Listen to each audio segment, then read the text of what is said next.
Assalamualaikum warahmatullahi wabarakatuh. Bismillahirrahmanirrahim. Nah, pada video kali ini saya akan berbicara tentang kisah Bilal bin Rabah. Nah, mendengar nama Bilal bin Rabah pasti terbayang tentang keteguhan hati seorang muslim sejati. Mengapa tidak, sewaktu Islam masih berjumlah sedikit pengikutnya, seorang budak berkulit kelam, Bilal bin Rabah, bertekad bulat untuk mengikrarkan diri dan beriman kepada Allah Subhanahu wa Ta'ala. Nama lengkapnya Bilal bin Rabah al-Habasyi. Ia seorang yang berasal dari negeri Habasyah yang sering kita kenal sekarang dengan sebutan Ethiopia. Oke, sebelum menonton videonya, jangan lupa klik subscribe and share. Bilal bin Rabah adalah seorang budak berkulit hitam dari Habsyah yang memeluk agama Islam. Bilal merasakan kejamnya perbudakan. Ia berkulit hitam dan memiliki postur tubuh yang kurus dengan rambut yang tebal. Abu Bakar yang mengetahui bahwa Bilal terus-menerus disiksa oleh majikannya bermaksud ingin membebaskannya. Suatu hari Abu Bakar menemui Bilal di bawah terik sinar matahari karena sedang mendapat hukuman dari majikannya, Umayyah bin Khalaf. Bilal diikat dan dijemur menghadap matahari di tengah gurun pasir yang sangat panas. Bahkan dadanya ditindih dengan batu yang cukup besar sehingga nafasnya menjadi sesak.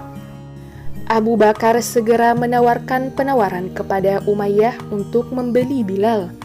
Umayyah yang cukup terkejut langsung menaikkan harganya berlipat ganda. Ia mengira bahwa Abu Bakar tidak akan sudi untuk membayar mahal untuk budak seperti Bilal. Namun ternyata Abu Bakar bersedia. Umayyah menerima 9 ukiah emas sebagai tebusan Bilal. Umayyah berkata kepada Umar, "Sebenarnya, jika engkau menawarkan 1 ukiah saja, maka aku tidak akan ragu untuk menjualnya." Abu Bakar membalas, "Seandainya engkau menjualnya 100 ukiah, maka aku pun tidak akan ragu." Sejak saat itu Bilal senantiasa menemani dan menjaga Rasulullah Shallallahu Alaihi Wasallam yang hendak hijrah ke Madinah. Ia kemudian dipilih untuk menjadi muazin atau orang pertama yang mengumandangkan azan. Karena ia memiliki suara yang merdu dan keras, sehingga menjangkau seluruh penjuru Madinah. Suatu hari ketika tiba waktunya bagi Rasulullah Shallallahu Alaihi Wasallam untuk meninggalkan urusan duniawi, Bilal tidak sanggup lagi untuk azan. Setiap sampai pada kalimat, "Aku bersaksi bahwa Muhammad adalah utusan Allah," ia langsung menangis terisak-isak. Begitu pula kaum muslimin yang mendengarnya, mereka menangis pilu. Oleh karena itu, Bilal memohon kepada Abu Bakar agar diizinkan untuk tidak mengumandangkan azan lagi. Selain itu, Bilal meminta izin untuk keluar dari kota Madinah dengan alasan berjihad di jalan Allah Subhanahu wa Ta'ala dengan ikut berperang ke Syam. Setelah sekian lama, Bilal tidak kembali untuk mengunjungi Madinah. Pada suatu malam, Rasulullah Shallallahu Alaihi Wasallam hadir dalam mimpinya. Dalam mimpi itu Rasulullah berkata, "Wahai Bilal, mengapa engkau tak mengunjungiku? Mengapa sampai seperti ini?" Bilal pun terbangun dan tanpa berpikir panjang ia segera bergegas dan kembali ke Madinah. Setibanya di Raudah, Bilal menangis di pelukan Hasan dan Husain, cucu sang Nabi. Husain berkata, "Paman, maukah engkau sekali saja azan? Kami ingin mengenang kakek." Setelah berpikir sejenak, Bilal pun memenuhi permintaan tersebut. Saat waktu sholat tiba, Bilal naik ke tempat di mana ia dulu biasa azan. Saat lafal Allahu Akbar dikumandangkan, mendadak seluruh Madinah senyap. Semua orang terkejut mendengar suara yang bertahun-tahun hilang kini kembali.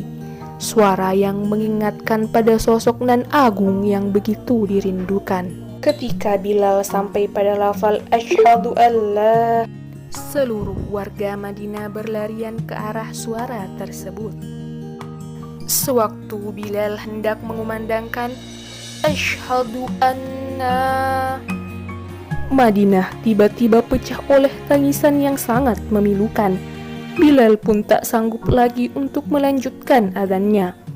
Mereka semua menangis, teringat masa-masa indah dan kejayaan bersama Rasulullah Shallallahu Alaihi Wasallam.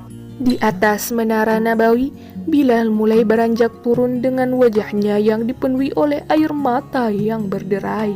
Ia sangat sedih.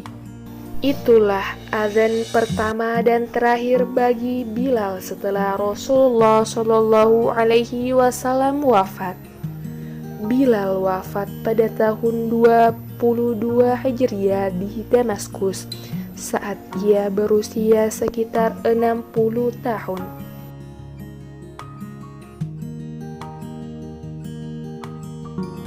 Nah, demikian kisah Bilal bin Rabah dan azannya. Semoga bermanfaat bagi kalian semua, dan mohon maaf bila ada kata yang salah. Lebih kurangnya mohon dimaafkan. Minallahil musta'an wal itiklan. Wassalamualaikum warahmatullahi wabarakatuh.